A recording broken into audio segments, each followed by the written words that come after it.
Bismillahirrahmanirrahim. Assalamualaikum warahmatullahi wabarakatuh. Alhamdulillahirrahmanirrahim. Wassalatu wassalamu ala asyrafil anbiya wal mursalin.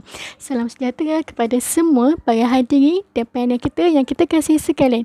Marilah kita sama-sama mengangkat puji dan hadap kepada Allah Ta'ala kerana pada hari ini kita dapat bersua. Alhamdulillah dikurniakan kesihatan yang tidak tinggal pada kita semua pada hari ini. Sebelum kita pergi jauh, saya kenalkan diri dulu sebagai moderator forum pada hari ini. Saya Ratu Nur Amira binti Abdul Razak selaku pengurusi forum. Hadirin yang dirahmati, marilah kita sama-sama memperkenalkan ahli-ahli panel kita pada hari ini. Panel pertama, saya kenalkan Siti Nurhazira binti Hamid. Panel kedua, Alia Natasha. Dan panel ketiga, Nurul Madiha binti Muhammad Zain. Sebelum kita mendengar hujah daripada panel kita, mari saya rungkaikan yang ringkas tajuk forum kita pada hari ini. Tajuk forum kita ialah Muhammad Usmail Muhammadi, ketokohannya dalam bidang penulisan. Siapa Muhammad Usmail ni? Panel kita akan rungkaikan dan kenalkan pada kita semua siapakah beliau ini dan apakah peranan beliau dalam aspek penulisan dakwah. Tanpa buang masa, jom kita mulakan panas pentas forum kita dengan panel yang pertama, Siti Nurhazira binti Hamid. Silakan.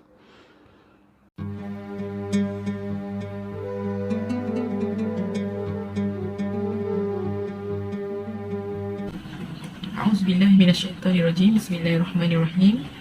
Terlebih dahulu, terima kasih kepada adik moderator kerana mengajukan persoalan yang begitu menarik sekali mengenai seorang tokoh yang tidak asing lagi dalam negara kita ini.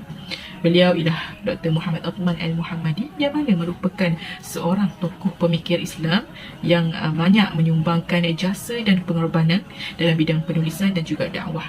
Selain itu, beliau juga banyak menangkis aliran-aliran yang bertentangan dengan Islam. Okey, jadi saya akan membicarakan secara ringkas mengenai biodata peribadi beliau, yang mana beliau ini telah dilahirkan pada 9 Februari pada tahun 1943 di Kampung Teluk Panji, Kota Baru, Kelantan. Ayah beliau merupakan seorang petani, manakala ibu beliau merupakan seorang suri rumah tangga dalam keadaan keluarga yang sederhana.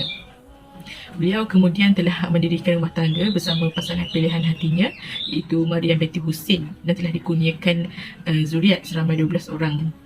Beliau juga telah dinobatkan sebagai seorang tokoh Ma'al Hijrah pada tahun 2005 kerana ketokohan beliau dalam pelbagai bidang, terutamanya dalam bidang penulisan dan juga dakwah.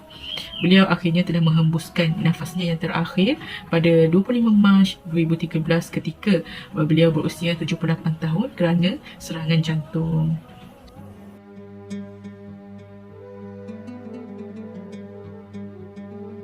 Setelah kita mengenali peribadi beliau melalui biodata yang ringkas, marilah pula kita soroti tentang latar belakang pendidikan beliau daripada awal hinggalah ke akhir hayat beliau.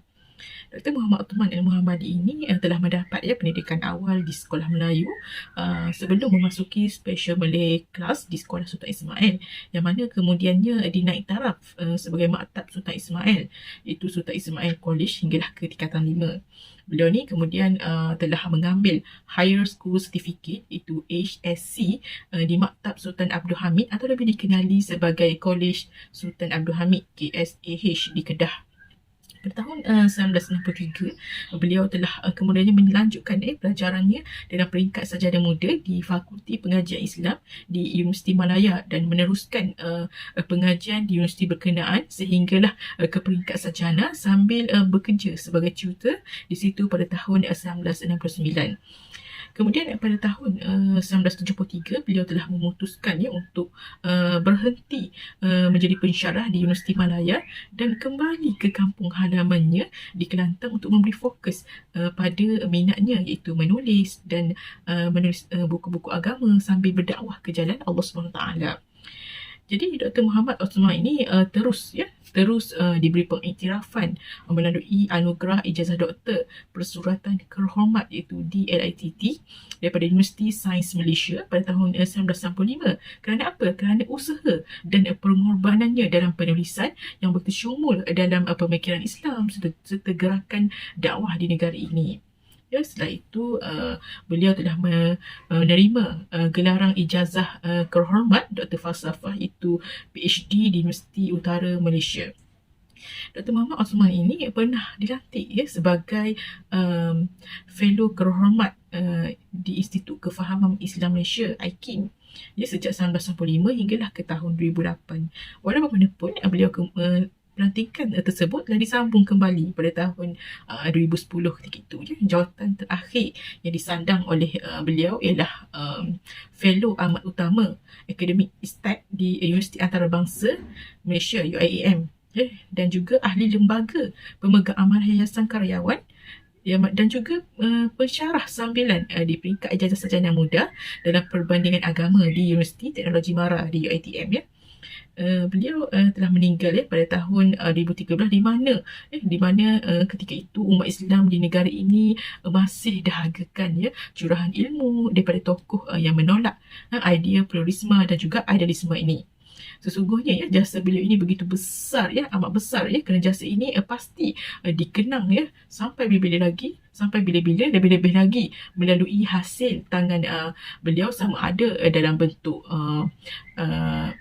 buku, kertas kerja, rencana akhbar, laman web dan lain-lain lagi. Sesungguhnya beliau ini adalah contoh ulama yang kata sentiasa berpendirian konsisten dalam kerja-kerja dakwahnya dan juga sentiasa menyantuni golongan umara. Jadi kecintaan beliau ini terhadap ilmu pengetahuan adalah sangat tinggi, sehingga pada akhir hayatnya beliau juga ketika itu duduk bersama buku-bukunya, berdampingan dengan buku-bukunya. Okey, seterusnya nanti saya akan menceritakan kembali bagaimana sumbangan beliau yang begitu besar dalam bidang penulisan dan juga dakwah. Jadi setakat itu saja, nanti kita akan kembali lagi bercerita tentang sumbangan beliau. Sekian, terima kasih.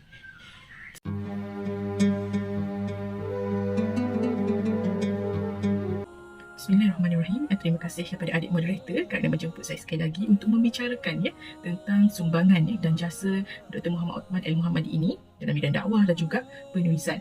Okey, sebelum saya menceritakan secara panjang lebar berkenaan dengan sumbangan dan jasa beliau dalam bidang penulisan, saya akan menceritakan tentang sedikit tentang bagaimana tercetusnya sumbangan dakwah beliau ketika mana beliau ini, Dr. Muhammad Othman dan beberapa sahabat telah mendirikan sebuah pertubuhan dakwah yang dinamakan sebagai Ar-Rahmaniyah. Jadi pertubuhan Ar-Rahmaniyah ini telah bermula pada tahun 1963 yang mana merupakan sebuah kerjasama antara beberapa mahasiswa Universiti Malaya, Kolej Islam Melayu dan juga beberapa institusi perguruan yang ada di sekitar Lembah Kelang ketika itu. Jadi Dr. Muhammad Othman ini seringkali menulis artikel-artikel untuk dimuatkan dalam majalah Ar-Rahmaniyah. Okey, sesuatu yang menarik adalah tentang kepribadian Dr. Muhammad Othman ini yang sentiasa merendah diri, ramah dan tenang. Ini amat selaraslah dengan apa yang sering diluahkannya, bahawa dakwah ini bukanlah sesuatu yang beremosi tinggi. Sebaliknya, ia perlu disampaikan dengan penuh hikmah, dengan penuh kebijaksanaan dan juga keluhuran budi. Sememangnya dengan jati diri sedemikian, lelaki bertubuh kecil dan kelihatan serius ini bukanlah sekadar ulama, pensyarah ataupun guru. Malahan di kalangan anak muda yang rapat dengannya menggelani ayah. Jadi bagi mereka ini, beliau merupakan ayah yang tidak pernah jemu memberi nasihat dan juga garakan. Jadi salah satu perkara yang sering diperkatakan oleh Dr. Muhammad Othman ini adalah peri pentingnya umat Islam di Malaysia ini dan Nusantara ini mempertahankan pendekatan ahli sunnah wal jamaah. Beliau pernah menegaskan bahawa biarpun terdapat begitu banyak aliran yang wujud, namun fahaman aliran sunnah wal jamaah ni, ahli sunnah wal jamaah ni sewajar merujuk kepada mazhab Syafi'iyah yang perlu didukung oleh umat Islam Nusantara demi perpaduan ummah. Menurutnya lagi, perbezaan pendapat adalah suatu lumrah yang tidak mungkin boleh dielakkan namun dalam ajaran Islam telah disiapkan panduan dan juga pedoman untuk menangani perbezaan pendapat tersebut. Tegas beliau lagi, setiap orang Islam ni perlulah patuh kepada ijma' ulama, ijma' ulama ataupun kesepakatan majoriti ulama. Jika ada pun perbezaan pendapat, maka hal itu haruslah ditangani secara cermat dan dengan penuh adab. Sememangnya beliau ini amatlah bimbang dengan segelintir kaum muda yang cuba melawan arus perdana dengan mencabar amalan-amalan yang telah disusun hasil kesepakatan ulama yang berdasarkan dalil dan nas-nas seperti doa kunut, majlis tahlil arwah dan juga sambutan hari-hari kebesaran Islam. Selain itu, tokoh Mu'al Hijrah ini juga seorang yang lantang dalam menentang golongan yang cuba mengenengahkan fahaman pluralisme dan juga liberalisme. Ya, beliau ini amat bimbang dah dengan berkembangnya fahaman berkenaan yang bukan sahaja sesat, malah ia juga boleh meruntuhkan institusi kekeluargaan di negara ini. Sahaja berkenaan dengan sumbangan Dr. Muhammad Osman dalam bidang dakwah secara ringkaslah. Jadi kita soroti pula bagaimana ataupun apakah sumbangan beliau dalam bidang penulisan yang begitu luas sekali. Seperti yang kita ketahui bahawa kecintaan beliau terhadap ilmu pengetahuan ini amatlah tinggi sehinggalah ke akhir hayat beliau. Jadi antara usaha besar beliau termasuklah menterjemahkan tafsir Al-Quran Maulana Abdullah Yusuf sebanyak 7 jilid dalam bahasa Inggeris. Dan buku-buku lain termasuklah Fathul Mu'in, Terjemahan dan Huraian Maksud, Peradaban dalam Islam yang mana diulang cetak beberapa kali, Memahami Islam, Islam Peribadi, Tarbiyah dan juga Institusi serta Islam dan Kebudayaan. Antara kebolehan beliau yang sukar ditandingi adalah kemahiran yang tinggi dalam 3 bahasa, iaitu bahasa Melayu, bahasa Inggeris dan juga bahasa Arab. Jadi kefasihannya dalam 3 bahasa itu di samping ilmunya yang tinggi serta kebolehannya menghuraikan sesuatu konsep yang sukar dengan bahasa yang mudah, menjadikannya antara tokoh yang sering dijemput untuk membentangkan kertas-kertas kerja di seminar sama ada di dalam ataupun di luar negara. Jadi menurut seorang tokoh akademik iaitu Profesor Datuk Dr. Siddiq Babar, beliau ini merupakan seorang penulis yang gigih dengan sumber rujukan yang kaya. Beliau ini juga sering menjadi pakar rujuk kerana penjelasannya adalah sangat jelas dan begitu meyakinkan. Tambahan pula beliau ini banyak mencurahkan idea dan pemikirannya dalam bentuk kertas-kertas kerja ataupun artikel-artikel yang diterbitkan. Terdapat kira-kira 226 jugalah sumbangan penulisan beliau mengikut tema-tema. Antaranya tema akidah, akhlak dan tasawuf, dakwah dan pembangunan, peradaban dan ketamadunan, pendidikan dan sebagainya lah. Jadi tema peradaban dan ketamadunan ini menjadi tema utama pilihan beliau dalam penulisan. Keupayaan Muhammad Othman Al-Muhammadi dalam bidang akademik ini tidak dapat disangka lagi apabila ramai yang mengiktiraf beliau dalam pelbagai bentuk. Selain penulisannya berbentuk ilmiah, beliau juga ada menulis beberapa karya yang berbentuk puisi maupun sajak. Antaranya ialah puisi Kembara Kesufi Hamzah Fansuri, puisi Mari Membina Ekonomi Ummah dan juga puisi Mari Bersatu untuk Palestin. Selain itu juga, artikel beliau sering dimuatkan dalam majalah pengasuh, yang mana majalah ini merupakan majalah yang diterbitkan oleh Majlis Agama Islam Kelantan, Tumaid. Jadi Muhammad Othman Al-Muhammadi ini merupakan antara penyumbang yang paling lama. Itu dari tahun 1961 hinggalah ke tahun 2013 ketika akhir hayat beliau dah. Itu kira-kira selama 52 tahun jugalah. Jadi Muhammad Othman ini merupakan antara penyumbang tetap artikel dalam majalah ini dan juga sidang pengarah yang bersama-sama dengan Abdullah Yusuf dan Muhammad bin Mahmud. Seperti yang kita ketahui bahawa majalah pengasuh ini merupakan antara wadah Majlis Agama Islam dan Adat Istiadat Kelantan dalam menyampaikan dakwah kepada masyarakat. Jadi antara artikel pertama Muhammad Othman ini dalam majalah pengasuh ini ialah bertajuk tentang falsafah ketuhanan Dr. Muhammad Iqbal yang mana telah diterbitkan sebanyak 3 siri pada tahun 1961. Manakala artikel yang terbaik, artikel beliau yang terbaik dalam majalah pengasuh ialah berkenaan dengan Islam dan sekularisme. Jadi sebagai penutupnya ialah bagi saya Dr. Muhammad Othman ini merupakan seorang tokoh pemikir yang agung lah, kerana beliau telah meninggalkan legasi keilmuan yang tidak ternilai kepada umat Islam di negara kita. Bagi kita yang tinggal hanyalah doa dan sedekah Al-Fatihah mampu kita berikan. Moga-moga Allah Subhanahu Wa Taala meletakkan Allahyarham bersama para syuhada dan kekasihnya. Doakanlah juga semoga kita tidak akan ketandusan ulama seperti Allahyarham dalam jihad menyebarkan panji dakwah di negara ini. Aku qauli hadza wa astaghfirullah li wa lakum. Wassalamualaikum warahmatullahi taala wabarakatuh. Wah, begitu indahnya biodata Muhammad Osman ni. Jom kita dengar pemikiran beliau dan penulisan dakwah ini dari panel kedua. Silakan panel kedua. Terima kasih kepada moderator kita. Assalamualaikum semua. Saya Nurul Alia Natasha binti Zakaria. Seterusnya saya akan meneruskan forum ini dengan membincangkan tentang pemikiran Muhammad Osman Al-Muhammadi.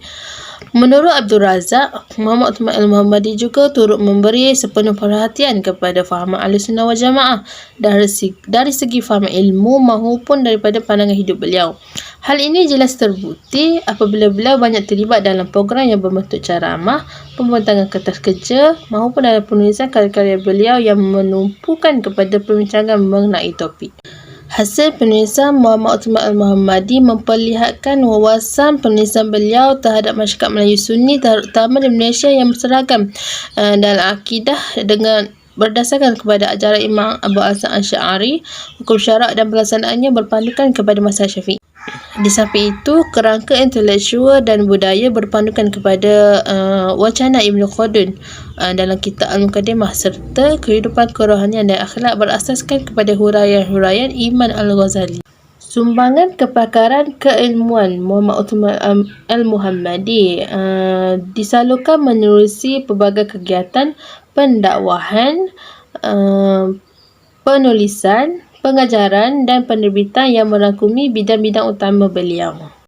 Beliau juga menitik berat dan menekankan keperluan mewujudkan golongan intelektual sepadu dan menyuruh aliran Ahlussunnah wal Jamaah bagi mengekalkan aliran ini sebagai pegangan ummah terutamanya di Malaysia. Muhammad Uthman Al-Muhammadi juga turut berhasrat agar ummah dapat menguasai intelektual dan kebijaksanaan bagi mengatasi segala cabaran dalam kehidupan semasa. Di samping itu, Muhammad Uthman Al-Muhammadi turut menekankan kepentingan paradigma intelektual ummah. Hal ini merupakan langkah yang paling awal diambil oleh golongan intelijensia dan ulama dalam usaha menyedarkan ummah supaya kembali kepada wacana keilmuan dan segala yang berkaitan merangkumi ontologi, iaitu teori kewujudan yang merujuk kepada perbahasan tentang tabiat hakikat wujud juga berkaitan dengan metafizik. Wacana keilmuan beliau berpaksikan kepada wacana intelektual Asy'ari dan Maturidi dalam bidang akidah, manakala wacana intelektual Imam Syafi'i dan imam-imam mujtahid yang lain dalam bidang hukum hakam wacana kerohanian dan etika pula berpandukan kepada Imam Al-Ghazali serta Ibn Khaldun dan Imam Syatibi dalam wacana budaya dan peradaban. Sekian sahaja daripada saya. Terima kasih. Wah, beliau ini adalah seorang yang tergolong dalam bijak pandai. Kesan pemikiran juga pendek kedua selitkan. Banyak dah maklumat kita dapat pada hari ini. Mari kita panaskan petas forum ini dengan mengetahui apakah karya-karya beliau dalam penulisan ini. Silakan panel ketiga. Assalamualaikum warahmatullahi wabarakatuh. Alhamdulillahirrabbilalamin. Wassalatu wassalamu ala asyrafil anbiya'i wal mursalin wa ala alihi wa sahbihi ajma'in. Pertama sekali saya ingin mengucapkan terima kasih kepada Tuan Pengerusi, moderator kita Amira, panel kita Alia Natasha dan juga Hasirah. Okey, saya sebagai panel ketiga akan menceritakan, membincangkan tentang salah satu karya oleh Muhammad Uthman Al-Muhammadi. Sebagaimana kita tahu, Muhammad Uthman Al-Muhammadi ni yang telah diceritakan tadi, beliau merupakan seorang tokoh pemikir Islam yang sangat pakar dalam bidang-bidang ilmu agama. Sepanjang beliau hidup, beliau dikenali sebagai seorang tokoh intelijensia kontemporari yang mana beliau telah berjaya menghasilkan banyak buah karya, dan mana karya tersebut merupakan hasil daripada buah pemikiran beliau yang berpaksikan, yang bertunjangkan kepada ajaran ahli sunnah wal jamaah serta pemikiran ulama-ulama terdahulu seperti Imam Asy-Syafi'i, Imam Al-Ghazali rahimahullahu ta'ala, terutamanya daripada segi bidang akidah Islam, fiqh, hukum hakam, tauhid dan juga ibadah. Jadi pada majlis kita pada hari ini saya akan menceritakan serba sedikit secara ringkas ulasan mengenai salah satu daripada karya beliau yang banyak. Sepanjang hampir 4 dekad ini beliau telah berjaya menulis sekurang-kurangnya 226 buah karya penulisan dalam pelbagai jenis bentuk penulisan. Sebagaimana yang kita tahu, dalam kehidupan beliau ini beliau telah banyak menghasilkan karya penulisan. ataupun karya ilmiah. Sebagaimana contoh antara karya ilmiah beliau adalah Al-Quranul Karim, terjemahan dan huraian maksud, peradaban dalam Islam, memahami Islam, tarbiyah dan institusinya. Dalam penulisan beliau ni kebanyakannya menggunakan peradaban dan ketamadunan sebagai tema pilihan dalam penulisan beliau dalam berkarya. Dalam banyak-banyak tema beliau menggunakan peradaban dan ketamadunan tema sebagai pilihan, dan ini telah menunjukkan bahawa beliau telah menulis dalam pelbagai cabang ilmu agama. Ini juga membuktikan bahawa beliau menguasai pelbagai ilmu seperti akidah, fiqh, falsafah dan sebagainya.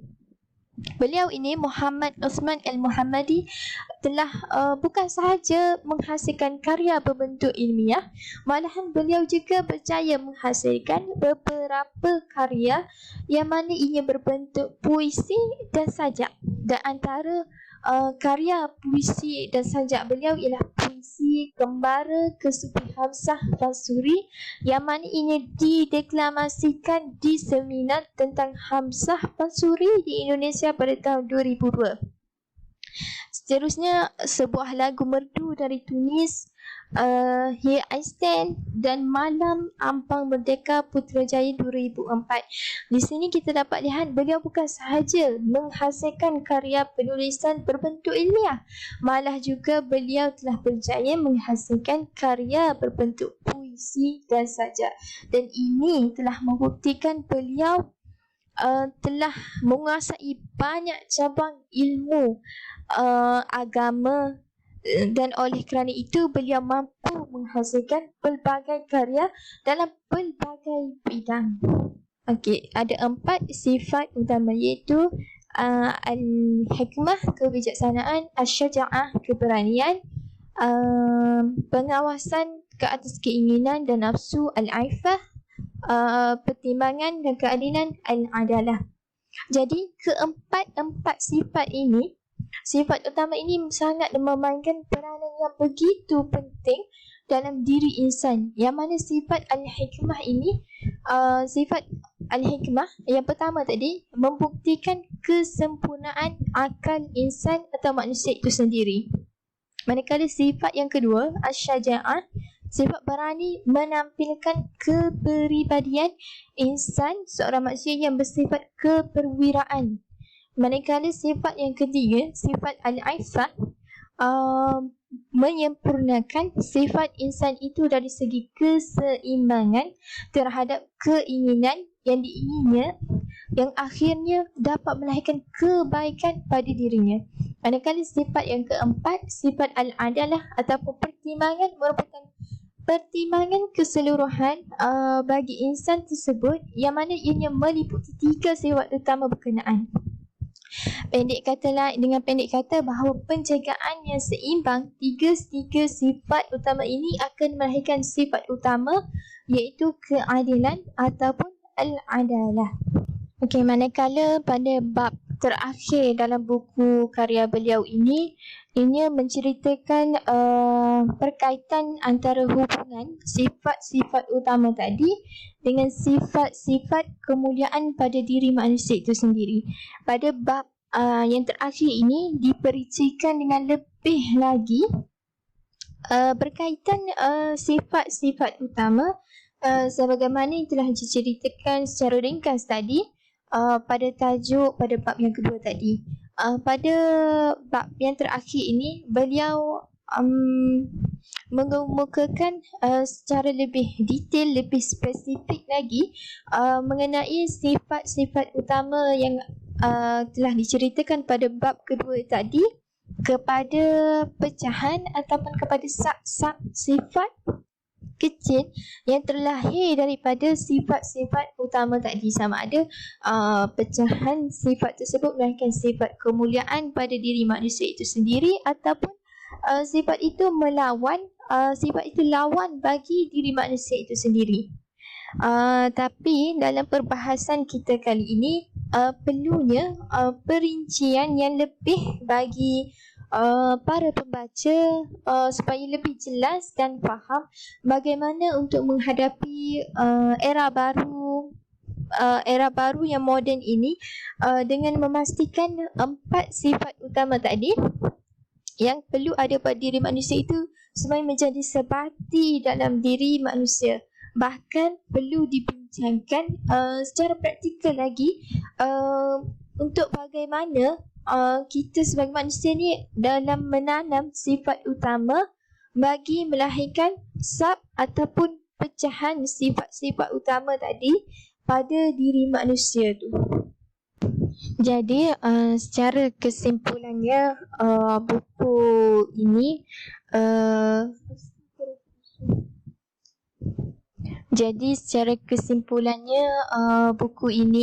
iaitu Akhlak dalam Islam mendepani abad ke-22 ni oleh Muhammad Osman Al-Muhammadi ni telah banyak memberi sumbangan besar kepada dunia ilmu tasawuf ataupun ilmu akhlak dalam dunia Islam. Ini sebab ini adalah kerana penampilan buku ni mengemukakan mengembangkan pandangan daripada tradisi ulama Islam terdahulu seperti Imam Al-Ghazali rahimahullah taala itu sendiri. Jadi ini merupakan satu alasan yang cukup ulasan yang cukup ringkas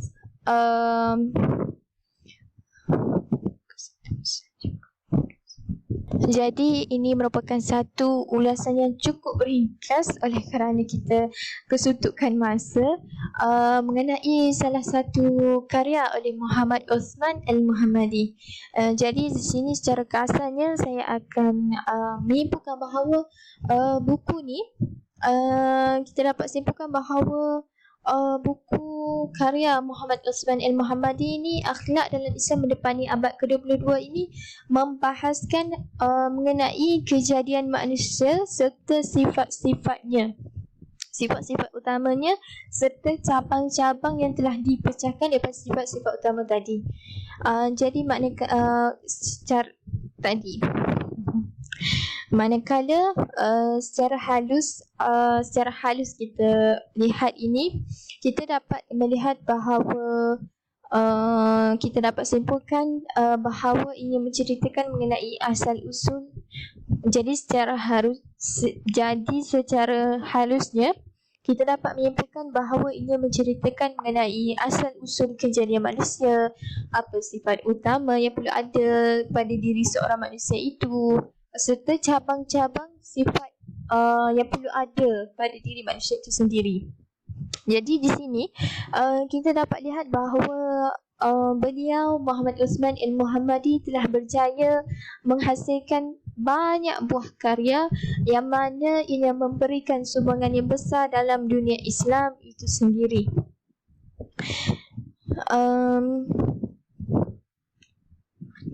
Dan karya beliau ini telah banyak dan karya beliau ini adalah merupakan hasil daripada buah pemikiran beliau yang berpaksikan, yang bertunjangkan kepada ajaran ahli sunnah wal jamaah serta pemikiran ulama-ulama terdahulu seperti Imam Syafi'i, Imam Al-Ghazali, terutamanya dari segi bidang akidah Islam, fiqh, hukum hakam, tauhid dan juga ibadah. Okey, sekadar itu daripada saya. Kembali kepada Cik Moderator. Terima kasih. Alhamdulillah, berakhir sudah forum kita pada hari ini. Saya harap sedikit sebanyak kita semua dapat mengetahui sedikit mengenai beliau Muhammad Osman Al-Muhammadi. Saya akhiri dan wabillahi taufiq wal hidayah. Wassalamualaikum warahmatullahi wabarakatuh.